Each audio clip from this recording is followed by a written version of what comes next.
ओम नमः श्री परमहंसास्वादित चरण कमल चिन्मकरंदाय भक्तजन मानस निवासाय श्रीरामचंद्राय वागीशाय वदने लक्ष्मीर्यस्य च वक्षसि यस्यास्ते हृदये संवित्तं नृसिंहमहं भजे। विश्वसर्गो विसर्गादि नवलक्षणलक्षितम् श्रीकृष्णाख्यं परं धाम जगद्धाम नमामि तत्। वो बंद करने पर इधर चालू हुआ है ना। ठीक।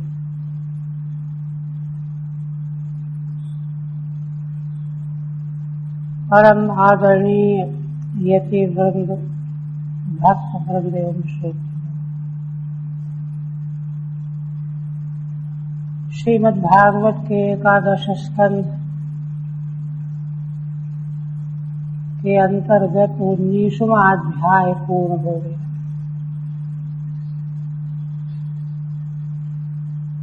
जिसके अंतर्गत भगवान ने ज्ञान विज्ञान वैराग्य और भगवत भक्ति प्राप्ति का स्वरूप बताया।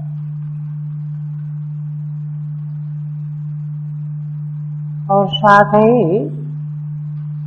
उद्धव जी के द्वारा प्रश्न किए जाने पर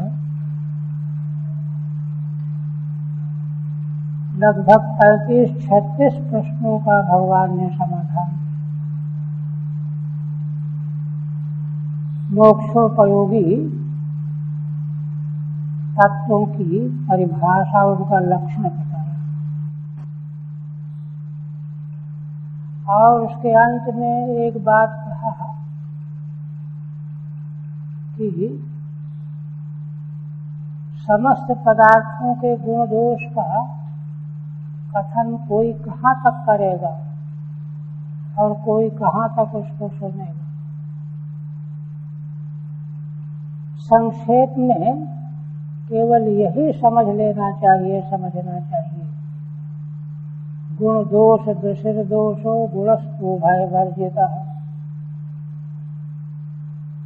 श्री भगवान का यह सूत्र रूप वाक्य बहुत बड़ा क्रांतिकारी है।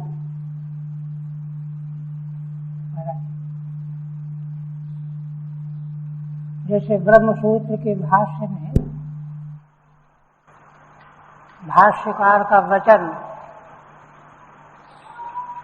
अविद्यावत पुरुष विषयाणि सर्वाणि शास्त्राणि सर्वाणि प्रमाणानि सर्वाणि विधि मोक्षकरण शास्त्राणि च। ये वाक्य बहुत क्रांतिकारी है। असल में दूसरे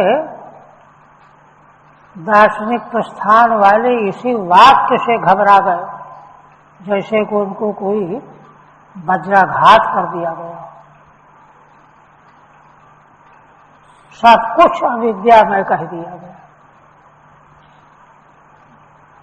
बड़ी गहराई से चिंतन करने लायक।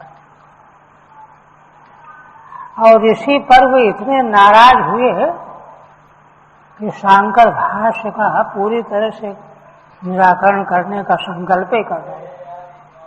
ये बात दूसरी खंडन हो नहीं सका, तब तो कभी खंडनी होता ही नहीं। उसी प्रकार से भगवान का यह वाक्य गुण दोष दशिर दोषः गुणस्तु भय वर्जितः, इसको सुन करके उद्धव जी बड़े संशयग्रस्त हो गए। उनको घबराहट तो नहीं हुई, भगवान का वाक्य है और भगवान के प्रति उद्धव जी कितनी बड़ी प्रीति, कितना बड़ा दास भाव है, इसलिए उनको कोई और बात तो नहीं हुई, किंतु संशय पैदा हो गया। भगवान की वाणी को मैं ठीक समझ नहीं पा रहा हूँ, ऐसा होना तो ठीक ही है, इसलिए संशय निकल नहीं रहा है। अतः आगे वो प्रश्न करने जा रहे हैं।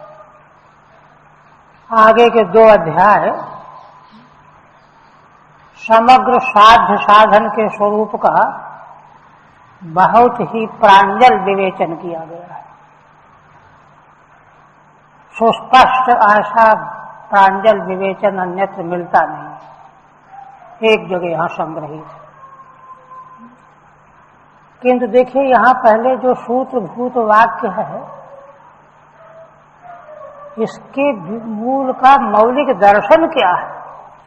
मौलिक दर्शन इसका यह है कि गुण दोष की दृष्टि जब तक निवृत्त नहीं होगी तब तक संसार का बंधन, संसार के क्लेश जा नहीं सकते। गुण दोष अनुकूल प्रतिकूल इसी को लेकर के तो सारा संसार का बखेड़ा है। इसलिए तत्वज्ञ महापुरुष, जिसके 2 साधन अन्य आगे बताए जाएंगे, ज्ञान मार्ग और भक्ति मार्ग, इन दोनों में पारंगत हुआ महापुरुष ही गुण दोष दृष्टि दोष गुणस्तु भय वर्जितः का पात्र होता है। उसकी दृष्टि में कहीं कोई गुण दोष नहीं रहता। इसलिए उन्हीं का संसार पूरी तरह से निवृत्त होता है। वही मनुष्य जीवन का परम श्रेय है। उसका मौलिक दर्शन ये है। अब आगे 20वें अध्याय में क्या विषय है, इसको पहले श्रीधर स्वामी उपक्रम में वर्णन करते हैं। विंशे योगत्रयम् प्रोक्तम् भक्ति ज्ञान क्रियात्मकम् गुण दोष व्यवस्थार्थम अधिकारी विभागतः। श्रीधर स्वामी कहते हैं कि अग्रिम 20वें अध्याय में श्री भगवान के द्वारा 3 प्रकार के योग, ज्ञान योग, कर्म योग, भक्ति योग, योगत्रय, 3 योग, योगत्रयम् प्रोक्तम, जिनका नाम है भक्ति ज्ञान क्रियात्मकम। भक्ति योग, ज्ञान योग, क्रिया कर्म योग। कहते हैं कि ये विषय भगवान क्यों कहने लग गए? कहते हैं भाई गुण दोष व्यवस्थार्थम, गुण दोष की व्यवस्था बताने के लिए अधिकारी विभागतः, अधिकारी का विभाजन करते हुए। कौन अधिकारी है? गुण दोष की जो व्यवस्था शास्त्र में कही गई है उसका अधिकारी पात्र कौन है, और वह कब उसको यह अवस्था प्राप्त होती है कि गुण दोष की दृष्टि से अलग हो जाए। गुणस्तु भय वर्जिता कब हो जाता है, और पात्र कौन है, अधिकारी कौन है? अधिकारी भेद से गुण दोष की व्यवस्था को स्पष्ट करने के लिए भगवान पहले योगत्रय का कथन करने जा रहे हैं। देखिए ये दोनों अध्याय अगर अच्छी तरह से हृदयंगम हो जाएं तो जीवन में कहीं कोई संशय न रह जाए, तो ठीक ठीक राजमार्ग दिखाई देने लग जाए। बस ये राजमार्ग है, चलो इसमें पहुंच के रहेंगे, पहुंच जाएंगे, कोई संशय नहीं। ऐसे हैं, ऐसा उत्पादन है भगवान के द्वारा।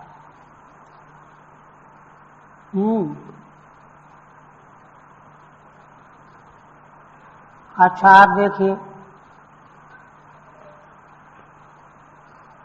उद्धव जी पहले प्रश्न करने लगे। मूल में उद्धव जी प्रश्न करते हैं, कहते हैं विधिश्च प्रतिषेधश्च निगमो हि स्वरस्य ते अवेक्षते अरविंदाक्षो गुणम दोषम च कर्मणाम। उद्धव जी कहते हैं कि हे कमल नेत्र भगवान, वेद के द्वारा जितना विधि निषेध का कथन किया गया है, ये करना है, ये नहीं करना है, ये करना है, ये नहीं करना है, जो करना है उसमें गुण है, जो नहीं करना उसमें दोष है। तो विधिश्च प्रतिषेधश्च निगमो ही स्वरस्य थे, है ना। माने आपका ही स्वरूप जो निगम माने वेद है, ते ईश्वर से निगम ही माने यतः, क्योंकि निगम जो आपका ही स्वरूप है, आपकी वाणी है, वह वेद भी विधि निषेध का जो प्रतिपादन करने वाला है, वह वेद भी अवेक्षतेर्विंदाक्ष गुणम दोषम च कर्मणाम, वह भी कर्मों के गुण और दोषों को देख करके विधान करता है। इसमें गुण है इसलिए उसको विधि करता है, इसमें दोष है उसको निषेध करता है। और आपने बताया गुणस्तु भय वर्जिता, ये क्या बात हुई? ठीक है, गुण दोष दृशिर दोषो गुणस्तु भय वर्जिता इत्युक्तम, ये भगवान का सूत्रभूत वाक्य है। इत्युक्तम तदाक्षेपति, इस पर उद्धव जी आक्षेप करते हुए से प्रतीत हो रहे हैं। वास्तव में तो वो संदेह अपना बता रहे हैं, उनको संशय बन गया है, किंतु आक्षेप करते हुए से प्रतीत हो रहे हैं कि आप भगवान क्या बात कहते हैं। विधिश्चेत 5 पद्यों के द्वारा विधिश्च प्रतिषेधश्च ईश्वरस्य तव निगमः आज्ञा रूपः वेदः, विधि और निषेध का प्रतिपादन करने वाला जो आपकी आज्ञा रूप वेद, वह भी कर्मों के गुण दोष को देख करके विधान करने वाला है। आप कहते हैं गुण दोष दूसरे दोषः, सच विधेयानाम प्रतिषेध्यानाम च कर्मणाम गुणम दोषम च पुण्य पाप फल रूपम अवेक्षते, वह आपका ही स्वरूप भूत जो वेद है, जिसका विधान करता है, जिसका निषेध करता है, तो उन विधेय और निषेध्य वस्तुओं को, है ना, कर्म के गुण दोष को देख करके ही तो विधान करता है, ये करो या न करो, ये है। और इसी को स्पष्ट करते दूसरे पद में, वर्णाश्रम विकल्पम चो प्रतिलोमानुलोमजम द्रव्य देश वयकालान स्वर्गम नरकमेव च। भगवान वेद जो है क्या विधान करते हैं, वर्ण धर्म, आश्रम धर्म और उनका विकल्प, इस आश्रम के बाद इस आश्रम में जाओ, चाहे इस आश्रम में जाओ, विकल्प। और इसी प्रकार से वर्ण धर्म के साथ में प्रतिलोम संकर, अनुलोम संकर, उच्च वर्ण की कन्या छोटे वर्ण के पुरुष के उससे प्रतिलोम संकर, और छोटे वर्ण की कन्या उच्च वर्ण का पुरुष उससे अनुलोम संकर। ये सब विधान वेद में किया गया है। द्रव्य देश वयः कालान, द्रव्य माने वस्तुओं के गुण दोष का विधान, देश, ये देश रहने लायक है, ये रहने लायक नहीं है, वयः अवस्था, है ना, काल, यह समय यह करना चाहिए, इस समय नहीं करना चाहिए, और इन कर्मों को करने से स्वर्ग मिलेगा, इन कर्मों को करने से नरक मिलेगा, सारा विधान तो वेद कर रहा।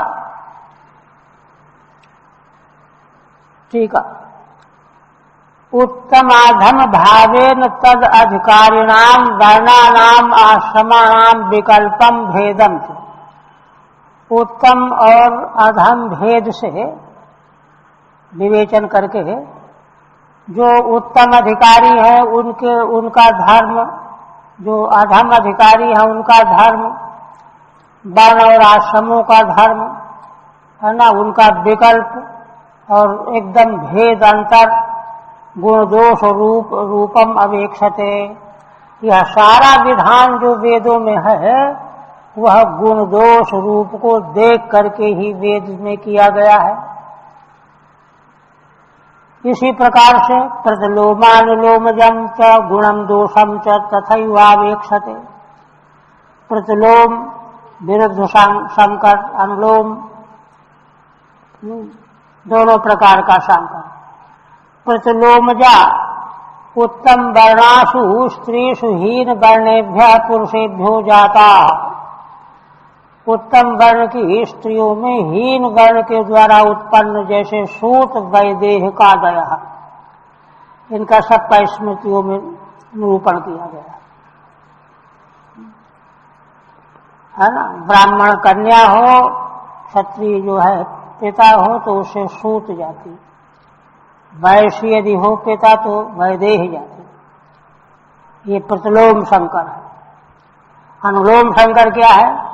अनुलोमजाः उत्तम वर्णेभ्यः पुरुषेभ्यो हीन वर्णासु स्त्रीषु जाताः, पुरुष उत्तम वर्ण के, स्त्री हीन वर्ण की, तो ये अनुलोम संकर है, जाता है। इससे मूर्धावशिष्टान अम्बस्थादयः, मूर्धाभिषिक्त क्षत्राणी कन्या हो, ब्राह्मण पिता हो तो उससे मूर्धाभिषिक्त पुत्र उत्पन्न हो, ऐसे ये सब भेद है। तेषां च असत्सन्तस्तु विज्ञेयाः प्रतिलोमानुलोमजाः। स्मृति वचन है कि प्रतिलोम और अनुलोम की दृष्टि से असत और सत ये विभाग करना चाहिए, जानना चाहिए। तो यह सब भी गुण दोष को देख करके ही तो किया गया है। इसी प्रकार से द्रव्यादीन कर्मार्हता अनर्हताभ्याम, है ना, यह द्रव्य इस कर्म में प्रयोग करने योग्य है, ये नहीं है।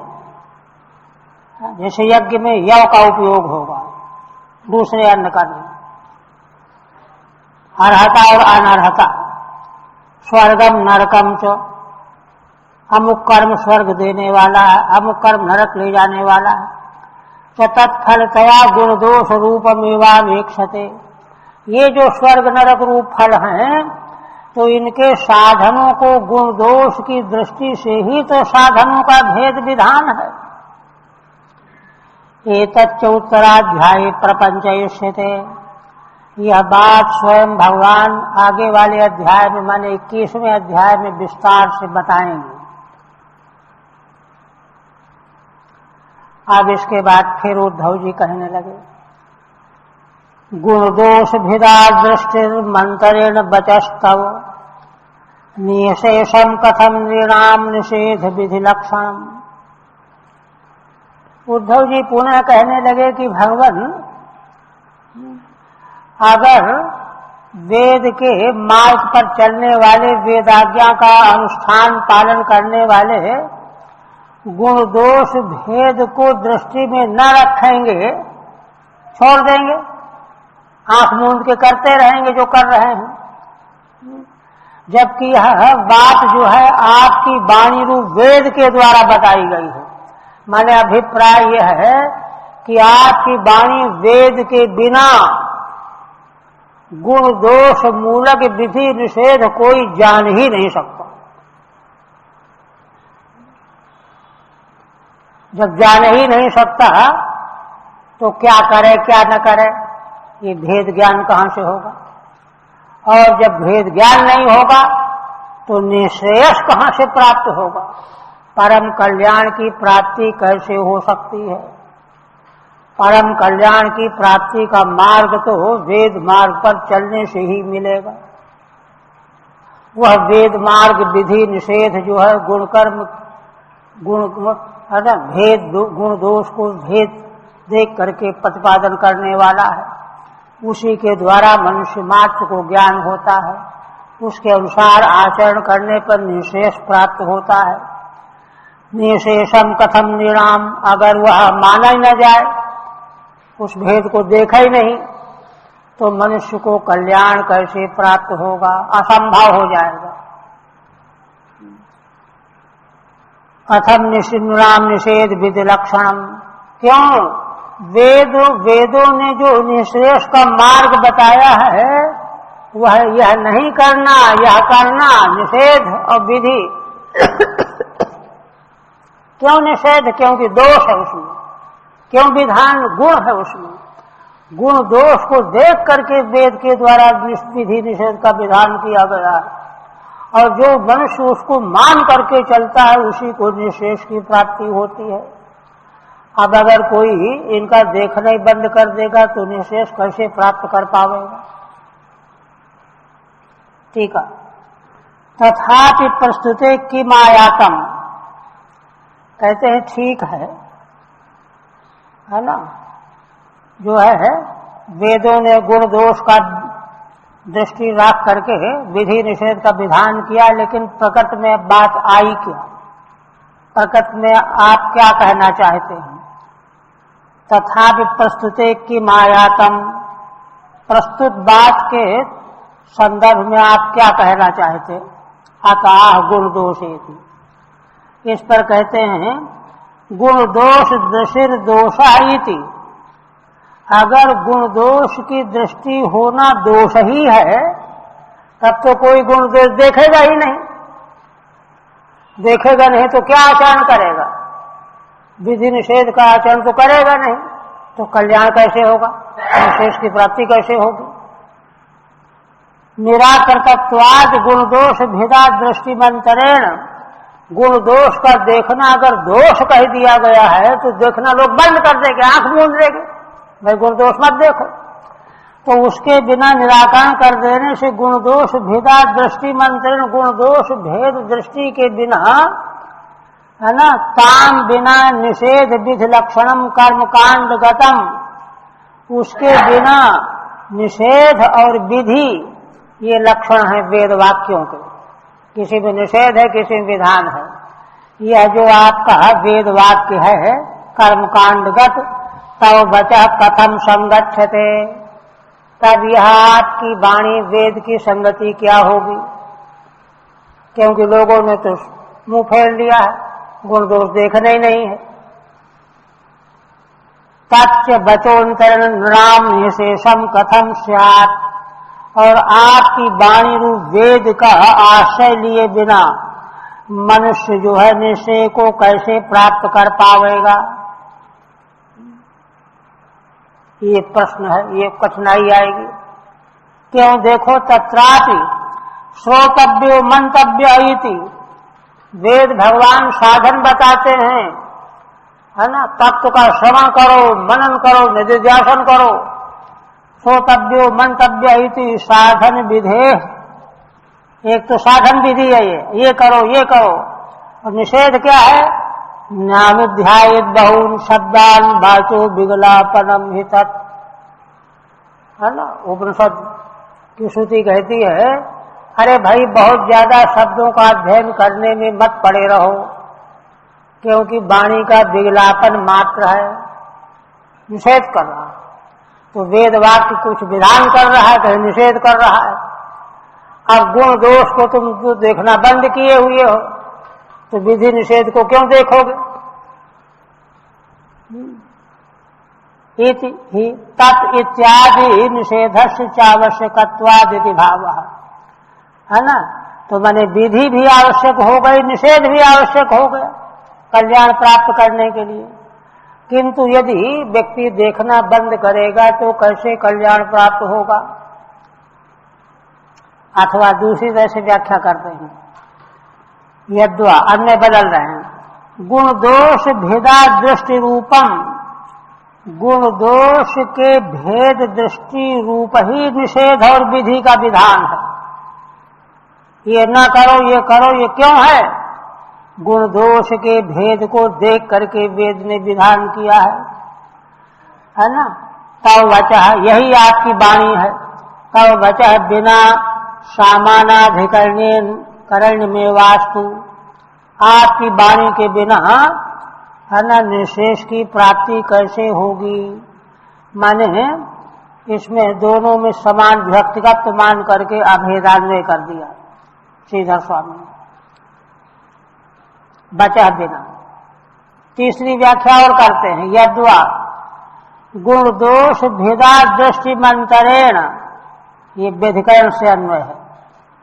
गुण दोष का जो भेद दृष्टि है, इसको स्वीकार किए बिना, अंतरण माने बिना, निषेध विधि लक्षणमपि बचः, इन दोनों को स्वीकार किए बिना जो वेद की वाणी निषेध करने वाली है, चाहे विधान करने वाली है ना, बचः कथम नु, इस वाणी का उपयोग कोई कैसे करेगा।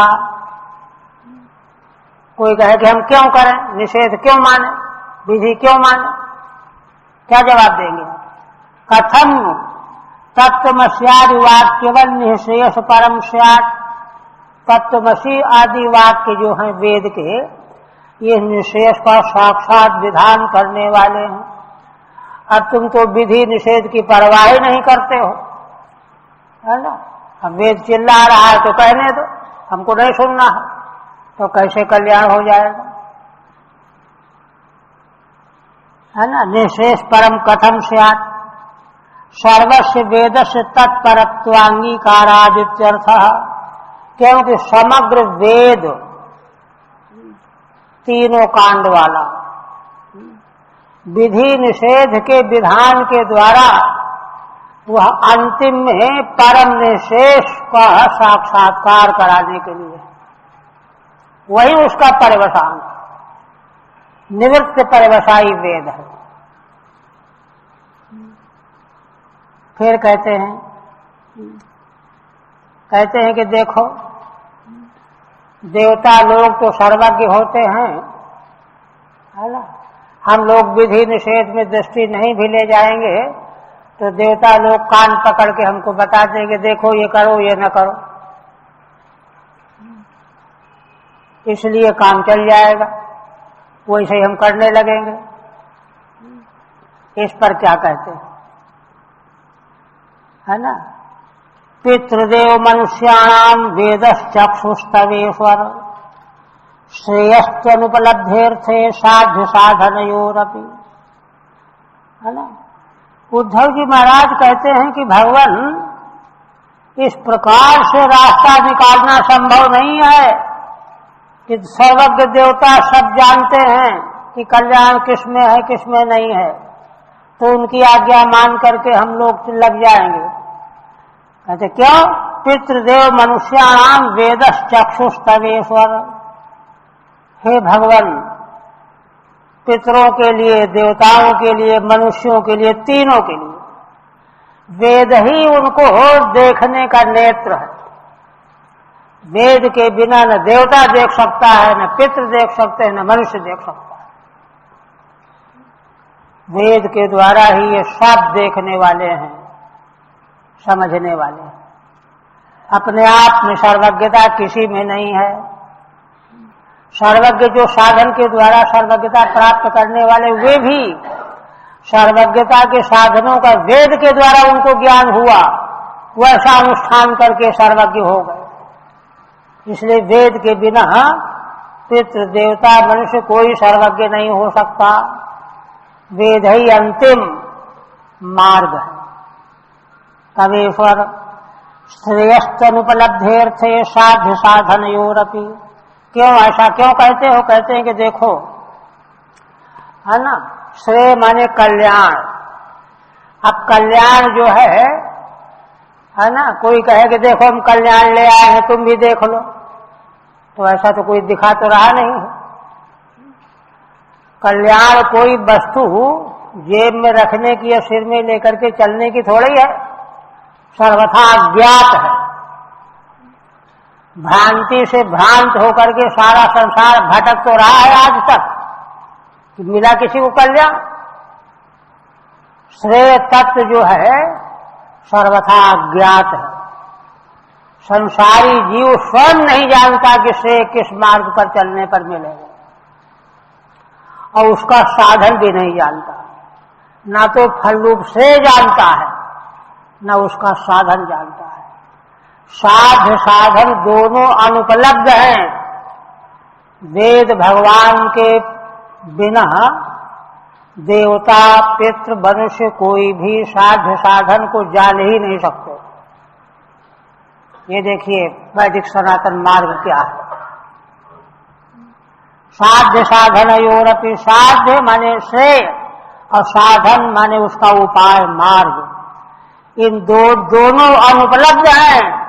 ऐसे अनुपलब्ध अर्थों के बारे में कोई कहां से बताएगा? न देवताओं को पता, न पितरों को पता, किसी को कोई पता नहीं है। वेद ही एकमात्र स्रोत है।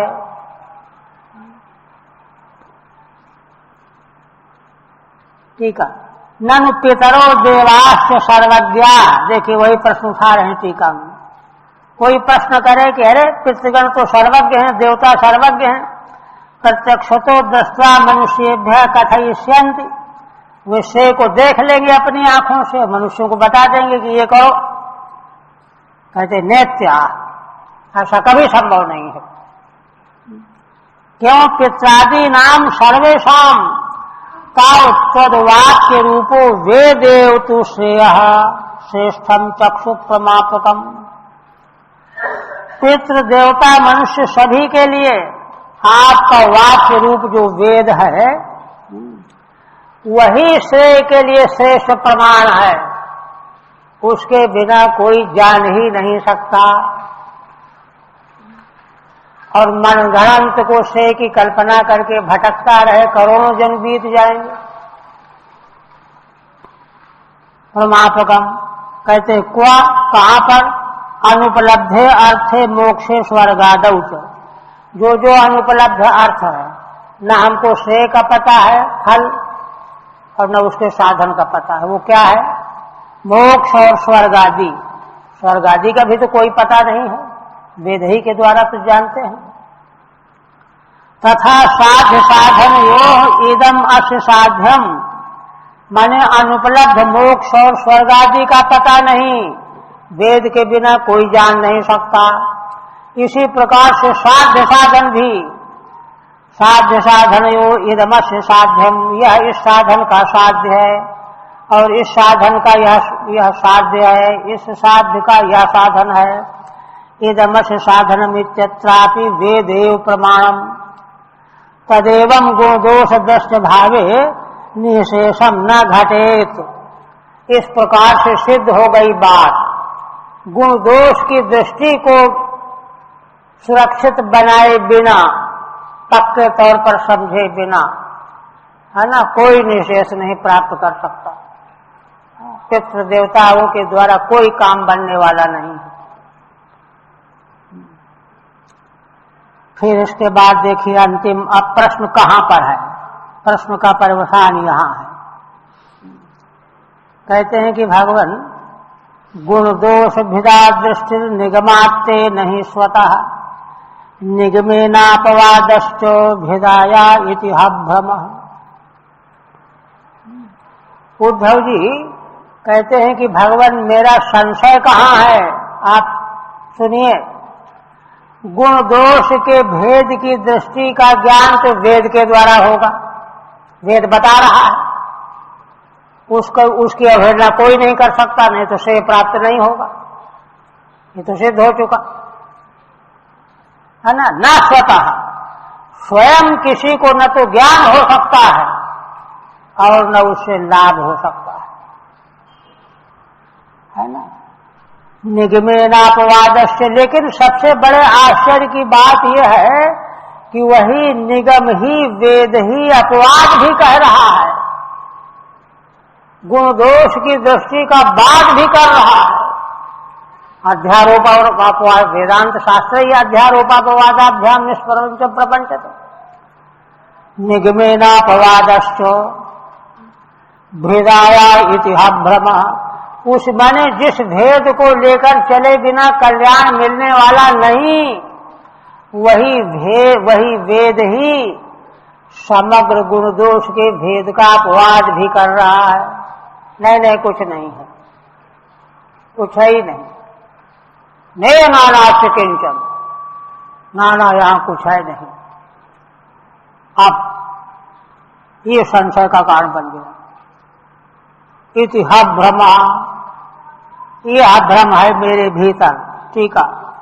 किंच शास्त्रेण विहिताम भेद दृष्टिम, शास्त्र के द्वारा ही जिस भेद दृष्टि को बनाया गया है, विहित बताया गया है, तस्मिन्नेव विषय शास्त्रम कथम निवर्तयेत, तो जिसको शास्त्र बता चुका है कि ये अच्छा है, इसको ग्रहण करो, ये ठीक नहीं, इसको छोड़ो, वही शास्त्र फिर उससे निवृत्त क्यों करा रहा है? ते निगमात त्वदाज्ञा रूपाद वेदादेव, आपका जो वेद है भगवान की आज्ञा रूप है, उसी के द्वारा उसका अपवाद भी हमको सुनाई पड़ रहा है, नहीं स्वतः, है ना। माने भेद दृष्टि बनाना भी वेद के अधीन और उसका निषेध भी वेद के अधीन। आखिर देखिए, वर्ण धर्म का, आश्रम धर्म का प्रतिपादन वेद ही कर रहा है और फिर आज्ञा दे रहा है छोड़ो, संन्यास ले लो, आज्ञा दे रहा है, सब छोड़ो। ये क्या बात हुई, है ना। इसलिए त्याग की बात, भेद दृष्टि के अपवाद की बात भी स्वयं अपने से सिद्ध नहीं है, वह वेद के द्वारा सिद्ध है, नहीं तो मनगढ़ंत हो जाएगा। एक जगह भाष्यकार ने कहा है भाष्य कि देखो, मीमांसकों शास्त्रार्थ है कि वेद अगर त्याग का विधान न करता तो मनुष्य में हिम्मत नहीं थी कि कर्म, वैदिक कर्म का त्याग कर देगा। वो कहेगी अरे ये तो अपराध हो जाएगा, धर्म का त्याग हो जाएगा, हम पुनर् जाना पड़ेगा। किंतु शास्त्र विधान करता है तब उसमें हिम्मत आती है। तो वेद ही जो है अपवाद भी कर रहा है। कितने विचित्र रहस्य है शास्त्र के, देखिए। यस्माद अर्थ प्राप्त निवर्ते, अर्थ प्राप्त करके प्राप्ति के बाद उससे निवृत्त करता है। हाइट स्फुटम, ये दोनों बातें वेद से स्पष्ट मालूम पड़ती हैं। भ्रमो भवती, इसलिए मेरी बुद्धि भ्रमित हो रही, चकरा रही है। क्या माना जाए? तम निवर्तयित शेषा, इसलिए हे भगवान कृपा करके यह जो भ्रम मेरे अंदर आ गया है इसको निवृत्त कीजिए। देखिए, शास्त्रीय परंपरा में ये दोनों विधि निषेध और त्याग का जो विधान है, इस पर गहराई से कोई सोचता ही नहीं है कि आखिर शास्त्र का अभिप्राय है क्या। यहाँ उद्धव जी ने उसको उठाया, जबकि इसको अगर सोचने लगेगा तो कितने रहस्य प्रकट होंगे। वह रहस्य ही तो आगे कहे जाएंगे। कितना रहस्य भरा हुआ है वैदिक सनातन परंपरा में, जिसको उद्घाटित करने के लिए उद्धव जी का ये प्रश्न उठाया गया है। आप भगवान उनके प्रश्न का उत्तर देने जा रहे हैं। श्री भगवान कहते हैं कि देखो, पहले देखिए उपक्रम में क्या कहते हैं। श्रीधर स्वामी उपक्रम कर रहे हैं, भगवान के उत्तर का उपक्रम बता रहे हैं। पहले विषया भेदेपि अधिकारी भेदेन अविरोधम वक्तुम प्रथमम योगत्रयमा, विषय का अभेद होने पर भी, देखिए इसका मतलब क्या है? गुण दोष वस्तु में नहीं है, वस्तु के अधिकारी की दृष्टि से गुण दोष वहां निरूपित किया गया है। वस्तु में दोष गुण है नहीं। विषया भेदेपि अधिकारी भेदेन, अधिकारी भेद से उसका विरोध, उसका निरूपण है। जैसे जो संध्या वंदन आदि करते हो, ब्राह्मण अगर त्याग दे तो पाप लगेगा, और जो उसका अधिकारी नहीं वो उनको करेगा तो उसको पाप लग जाएगा, करने से लग जाएगा, उनको न करने से पाप लगेगा। इसलिए वस्तु में गुण दोष कहाँ रहा, अधिकारी भेद से गुण दोष की बात आ रही है। वस्तु में यही बात भगवान कहने के लिए प्रथमम योगत्रयमाह, सबसे पहले वेद भगवान की प्रवृत्ति का स्वरूप क्या है, तो 3 प्रकार के योग वेद में बताए गए। यहाँ योग का अर्थ है मार्ग, योगो उपाय साधनम इत्यर्थ है ना। और अलग अलग इनको जब समझा जाएगा तो ज्ञान योग माने ज्ञान के द्वारा परमात्मा से मेल, भक्ति के द्वारा भगवान से मेल भक्ति योग, कर्म के द्वारा भगवान से मेल कर्म योग, माने ऐसा कर्म जिससे भगवान में हम मिल गए। किंतु यहाँ पर योग माने साधन उपाय, 3 उपाय। योगत्रयमाह योगायिति, अब मूल में देखिए, योगाश्रयो मया प्रोक्ता नृणाम श्रेयो विदित्सया ज्ञानम कर्म च भक्तिश्च नोपायो अंदोष्टि कुत्रचित्। देखिए ये तो उद्धव जी ने अच्छी तरह से स्पष्ट कर दिया है कि वेद भगवान की वाणी है, भगवत स्वरूप है, भगवान की आज्ञा रूप है, भगवान की ही वाणी है, भगवत स्वरूप है, भगवान की ही आज्ञा है। इसलिए उसमें कहीं किसी प्रकार का कोई नन्वच नहीं है। इसलिए भगवान है ना, उन समझदारी है, उद्धव जी के उत्तर दे रहे हैं। कहने लगे कि देखो 3 प्रकार के योग मैंने मनुष्यों के कल्याण के लिए विधान किया है। योगाश्रयो मया प्रोक्ता, क्यों? नृणाम श्रेयो विदित्सया, मनुष्यों को श्रेय का विधान करने के लिए, है ना। जैसे वैद्य या डॉक्टर हर एक रोगी को एक ही दवा थोड़े देता, कोई कहे कि अरे हमको तो ये दवा दी, उनको ये दवा दी, झगड़ा करने लग जाए वैद्य से तो गड़बड़ हो जाएगा। ऐसा नहीं, मनुष्य मात्र के कल्याण के लिए श्रेय का विधान करने के लिए 3 योग मैंने विधान किया। कौन कौन है? ज्ञानम कर्म च भक्तिश्चो नोपायो नोष्टि कुत्रचित्। ज्ञान योग, भक्ति योग और कर्म योग, है ना। ज्ञान कर्म और भक्ति तीनों योग ही है ना। तो कहते हैं कि अच्छा है ना। दूसरे लोग तो कहते हैं कि नहीं, आत्मा अनात्मा का विवेक करने से हो जाएगा, कोई समाधि लगाने से कहते कि हो जाएगा। कहते नहीं, नोपायो अन्योष्टि कुत्रचित्, और कोई उपाय है ही नहीं। अच्छा यदि कहो कि वेद में नहीं तो कहीं और ग्रंथ में, कहीं भी नहीं है। वेद विरुद्ध सारा वक्तव्य पाखंड है, कहीं भी नहीं है। ये वैदिक दृष्टि। कुत्रचित् अपि, कहीं भी, भेद से अलग कहीं है भी उपाय जैन बौद्धों के यहाँ, सब पाखंड है।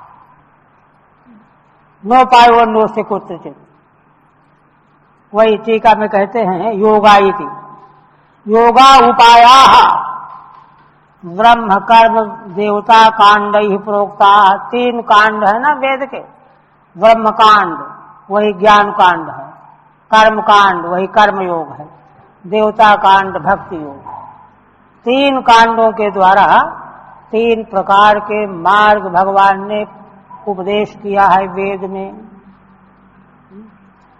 अब उसमें देखो कर्म को यहाँ विशेष व्याख्या कर रहे हैं श्रीधर स्वामी।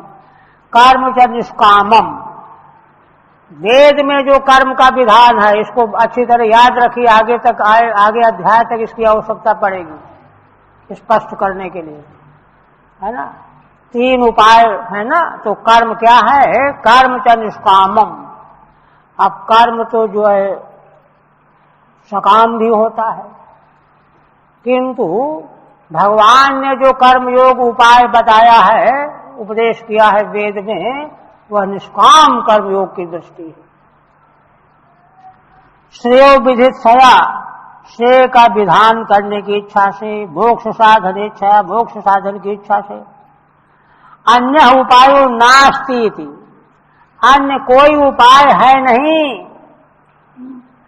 कहते हैं काम्य कर्मादिकम व्यावर्तयति। देखिए श्रीधर स्वामी यह अर्थ कैसे ले रहे हैं, कर्म से केवल निष्काम लिया, सकाम को छोड़ दिया। तो कहते हैं कि क्योंकि भाई भगवान कह रहे हैं कि अन्य कोई उपाय है नहीं, काम्य कर्म आदि का व्यावर्तन भगवान ही कर रहे हैं, है ना। तथा च उत्तराध्याय स्फुटी करिष्यति च, और यही बात कामना वाले कर्मों के लिए इसके आगे वाले अध्याय में भगवान अलग से निवेचन करेंगे, है ना। अब तब जो है गुण दोष का जो विधान है वह सकाम कर्मानुष्ठानियों के लिए है विस्तृत रूप में, उसके बिना उनका कल्याण नहीं है। तथा च उत्तराध्याय स्फुटी करिष्यति च। देखिए ये दोनों अध्यायों में अलग अलग कर्म का विवेचन किए जाने से स्पष्ट हो गया कि वेद का तात्पर्य जो है निष्काम कर्म के द्वारा निवृत्ति की ओर ले जाने में है।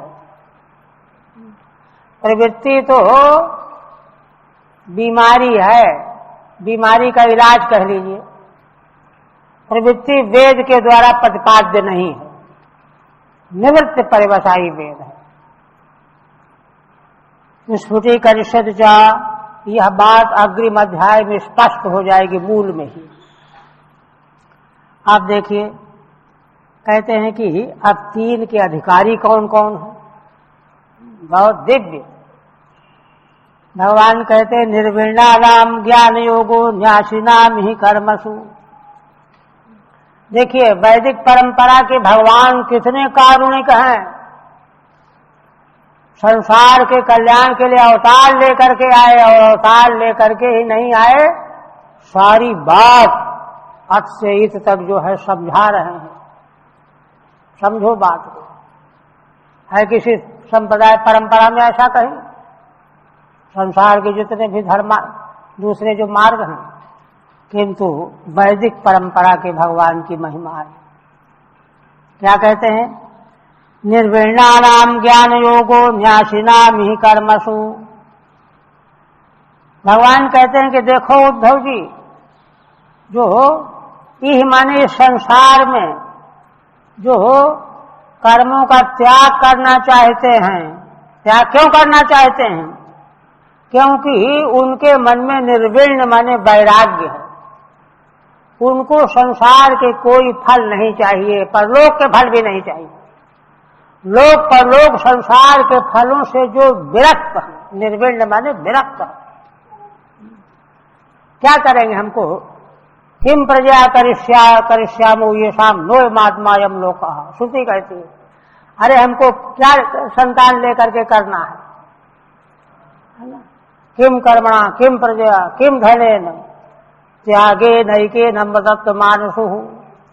ऐसे जो पात्र हैं, है ना, उनके लिए ज्ञान योग है ना। ते स्वनिर्विण्ण चित्तानाम कर्म योगस्तु कामिनाम। किंतु भगवान कहते हैं कि जो कर्मों से प्राप्त होने वाले फलों से जो निर्विण्ण नहीं है, अभी हमको ये मिला है, हमको ये मिला है, ये मिला है, ये मिला है, ये लोक मिला है, वो लोक मिला है ना, उनको वैराग्य तो है नहीं।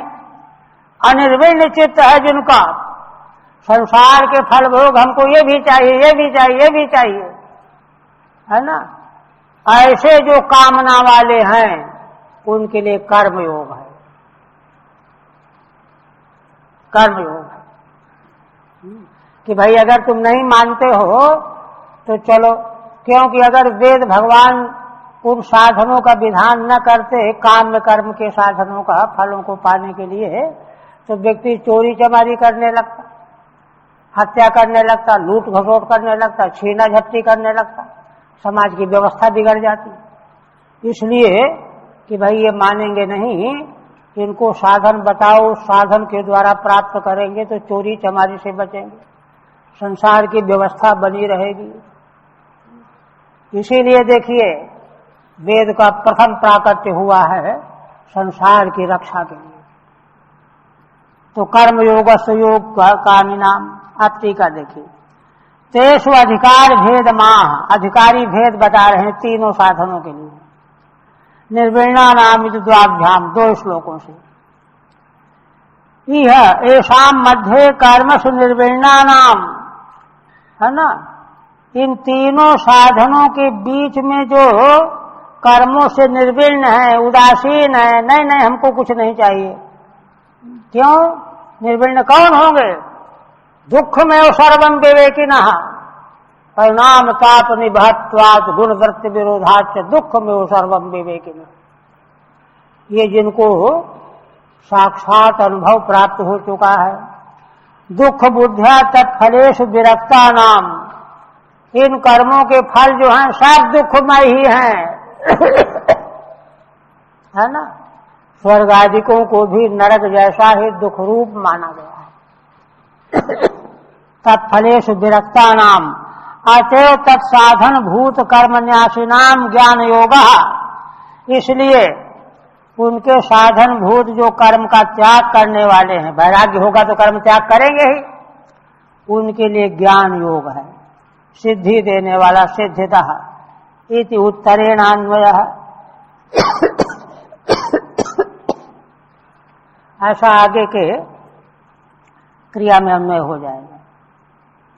अनिर्विण्ण चित्ता नाम, किंतु जिनके चित्त अभी निर्विण्ण नहीं है, दुख बुद्धि शून्या नाम, जिनके मन में जिनके बुद्धि दुख बुद्धि नहीं हुई है, माने प्रकारांतर से पशु तुल्य दृष्टि है जिनकी, कूकर सूकर सदृश हैं जो, दुख बुद्धि शून्या नाम अतः काम नाम, ऐसे क्यों हैं? कामनाएं हैं उनके मन में, इसलिए तत्फलेषु अविरक्ता नाम इत्यर्थः, कर्मों के फलों से उनको वैराग्य है नहीं, इसलिए कर्म योग में लगो।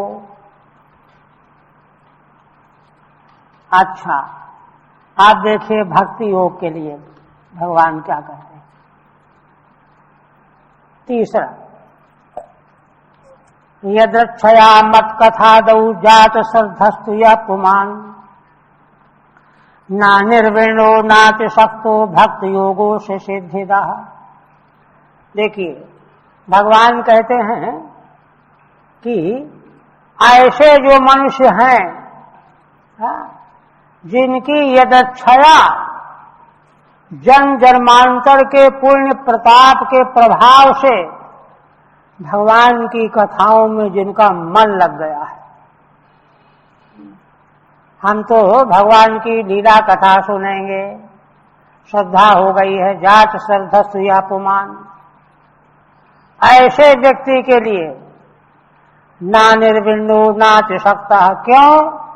ना तो उसको पूरा वैराग्य है अभी, और न दूसरे कर्मठ की तरह से आसक्ति है, बीच में है। ना निर्विण्ण नाच सकता आश्य भक्त योगो सिद्धिदा, यही सिद्धिदा ज्ञान योग के साथ में लगा हुआ है। भक्ति योग उसको सिद्धि देने वाला है। ठीक है, यदृच्छया केनापि भाग्योदयेन, देखिए श्रीधर स्वामी की व्याख्या।